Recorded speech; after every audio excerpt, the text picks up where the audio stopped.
I don't know how to share from within the live. I don't know if that's a Facebook capability or not. Hey y'all, hey y'all. I didn't know if anybody would be awake tonight. And so I wanted to hop on. Hey Alyssa. How are you doing this good Thursday evening? Hi Miss Tiana. How you doing? Hey y'all, hey y'all. So I wanted to just pop on for a whole lot of different reasons, but I did say in my last live that I was gonna spend a little bit more time with y'all, let y'all see my face a little bit more. I did my makeup just as like a self-care thing for myself, and my face is still like somewhat done. So I was like, "Ooh, let me just go ahead and pop on live real quick." So here I am on live. It's almost, yes, it's almost the weekend. Yes, yes, yes. So we right here at the end, girl. I'm right there with you. But I wanted to hop on to kind of I was hoping people would be awake, but it's okay if not. You know, everybody will catch the replay. But I kind of wanted to talk a little bit more about my client and what that looks like. And I know who my client is, but do you guys know, who my clients are? So I kind of wanted to touch base with you guys about that a little bit.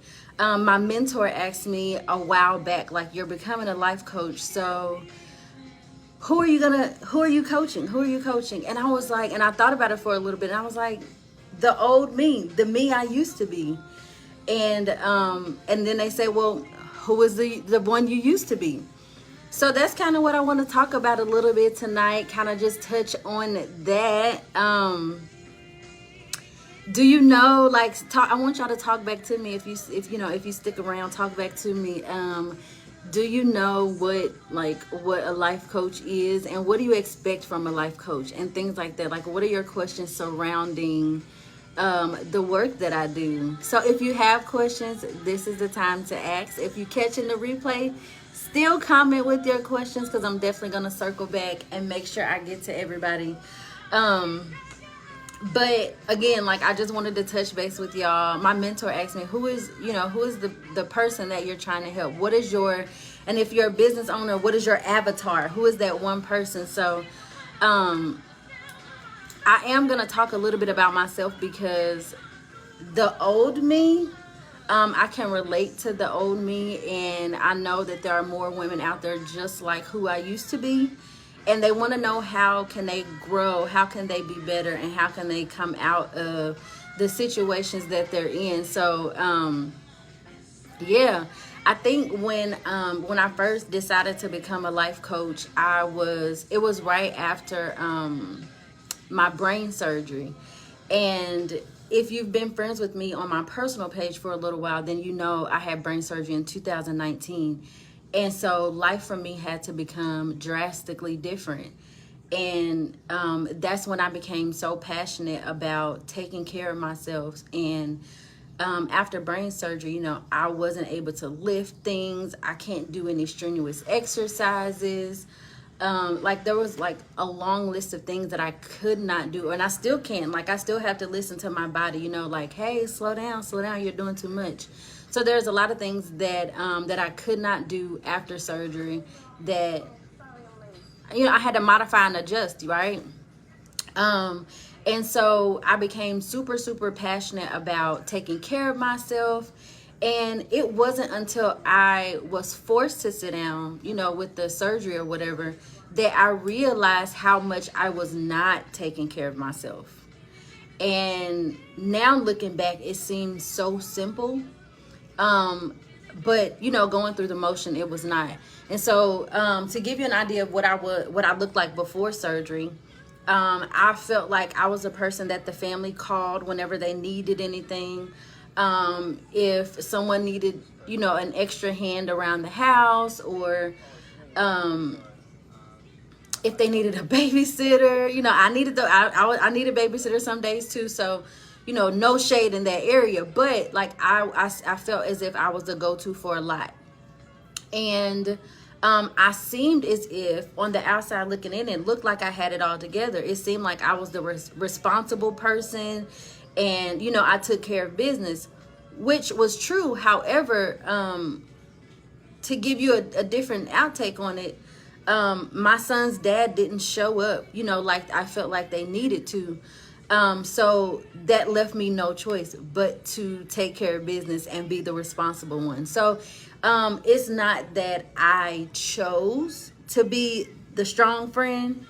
It happened that way. And I had to be strong in situations where I probably shouldn't have had to do it alone, and let's just be honest, I should not have had to do it alone. But anywho, I said all that to say that, the lifestyle that I lived beforehand, I was super stressed out. I had all the things to do. I had so much on my plate. I was super active at church, and I'm saying 3 or 4 times a week I'm at church. And then at one point I had 2 children.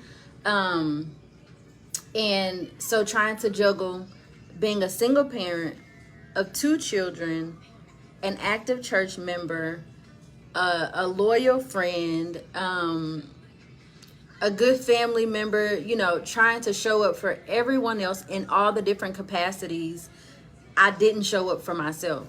So at the end of the day, at the end of the evening, I was left depleted, no energy, stressed, depressed. After I got divorced in 2017, I felt like that was the rock bottom for me. That emotionally, that was the bottom of the bottom. That was the darkest phase for me.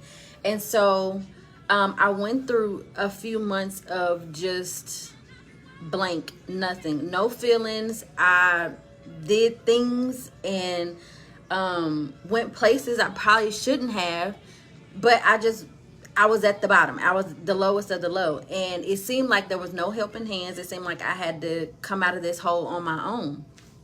And so, boom, I had to have surgery in 2019. So, for once, I was not the person that everybody could call. I was not the person that could come and save the day. This was the time that I had to relinquish control, because I was used to being the one in control. So I had to relinquish control of everything that I thought I had control of, because now I have to depend on everybody else to take care of me. And they did. I was well taken care of during that time. And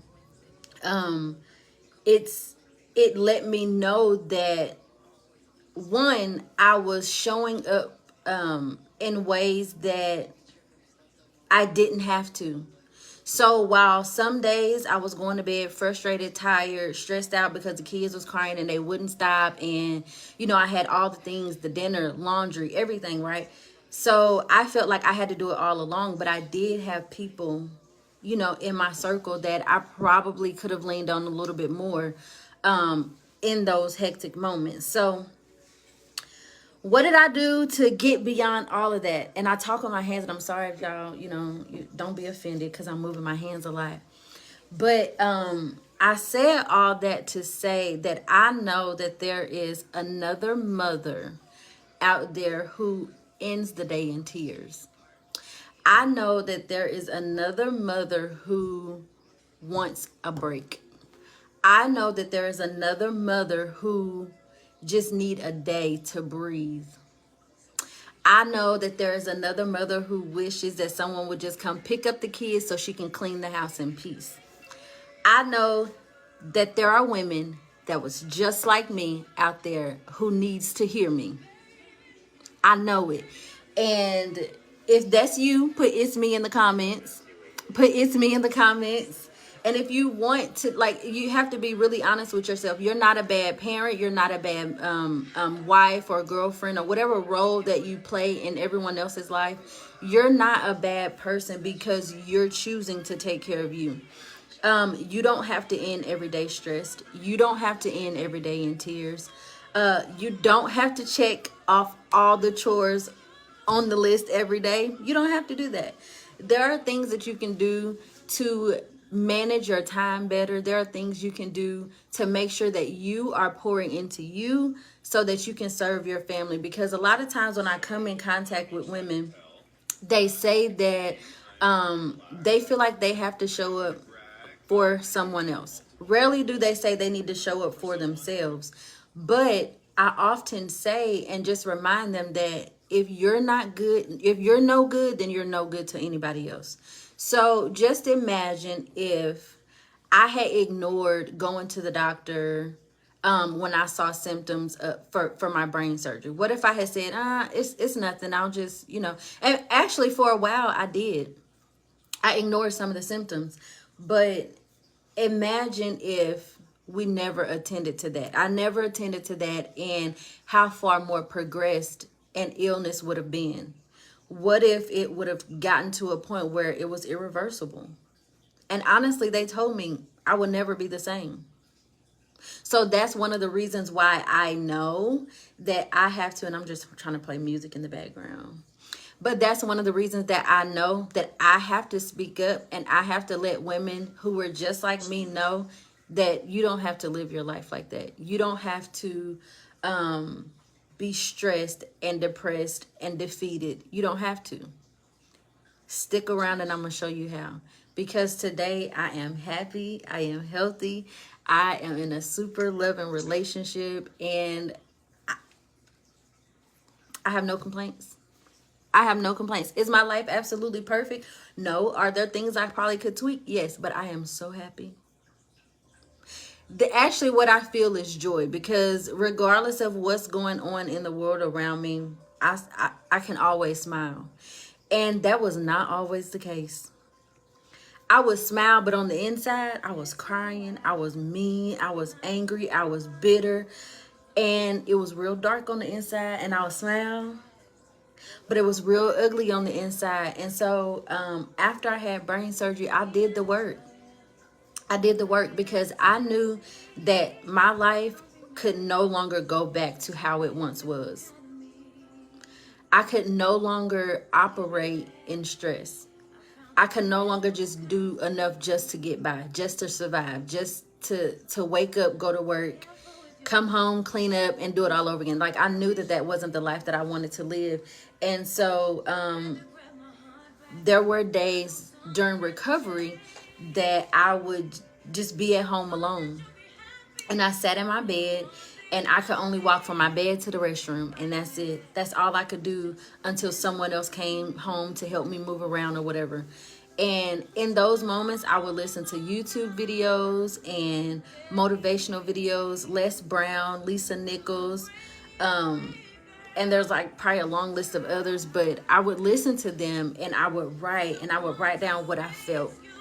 And I would, and like just over time, just a little bit peeled off, a layer at a time, a layer at a time, a layer at a time.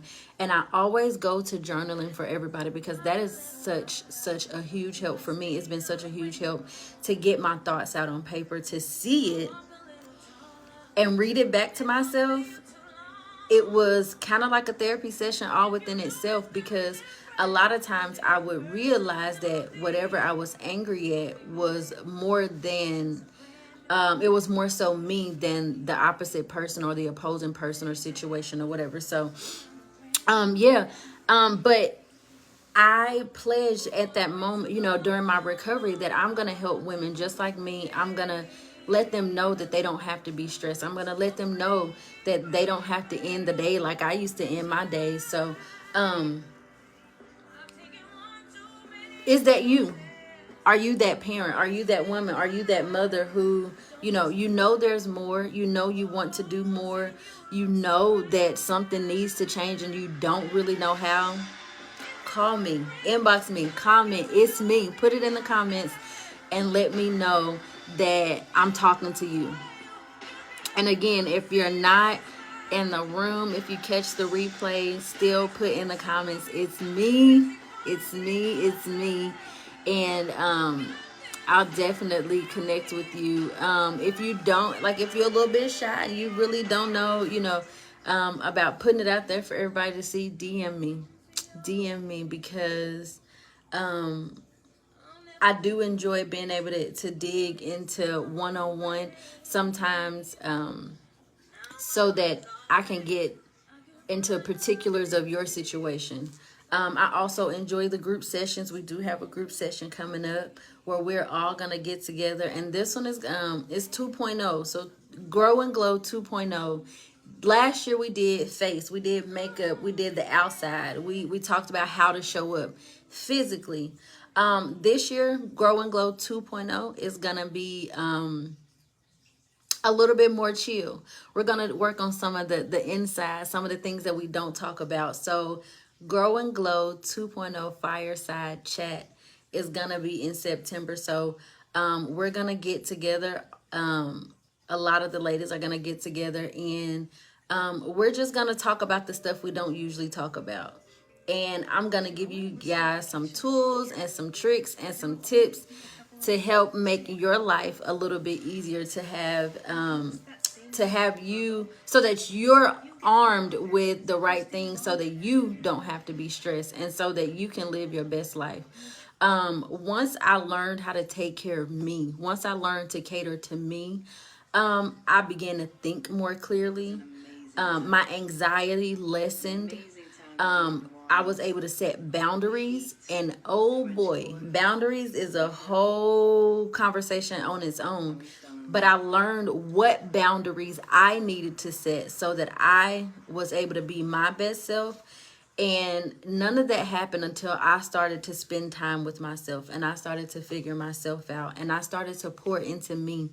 And I started to do for me what I wanted everyone else to do. And when I learned to love on myself on another level, I'm not going to accept anything less than what I give myself from anybody else. And so there's a whole long domino effect of taking care of yourself, spending time with yourself, and just really doing a lot of introspect. If you need therapy, go to therapy. Go to therapy, fix those past traumas, and then come to me, and then we're going to work on the right now and get you on a path to a better future. But I just wanted to hop on and talk a little bit about my clients and what I offer. Again, I help people from different walks of life. And if you just need an extra little motivation, definitely reach out. I have a slew of things. Scroll down the page, and you'll find a whole lot of different things to kind of use for a pick-me-up or a quick motivation or something like that. Again, I'm going to try to keep bringing the lives coming. If you have questions on things that you want me to cover in the future, definitely DM me. Leave it in the comments on one of the lives. Definitely come back. I'm gonna set a schedule because can't keep doing randomness. But I'm gonna set a schedule so that I'll go live at the same time every week, so that you can put it on your calendar to come and catch these gems and these tips. Again, like I said, I am working on the group session for September. The registration for that will be coming out soon, so keep an eye out on that. There is going to be an early bird discount, so just a little quick heads up on that. So again, look out for the link. If you have questions, if you want to work with me one-on-one, if you have questions about the group session, definitely reach out. But I just wanted to jump on and talk to you guys real quick. I send you my love, peace, and blessings. I hope to see you guys soon. Definitely don't be shy. I love the interaction from everybody, so keep commenting, and comment on the post in the group, share with your friends, invite your friends. The more the merrier, and I love a good conversation. So bring your friends, tell them they got to talk a lot, and we're gonna become better together. But until next time, peace and love. I love y'all.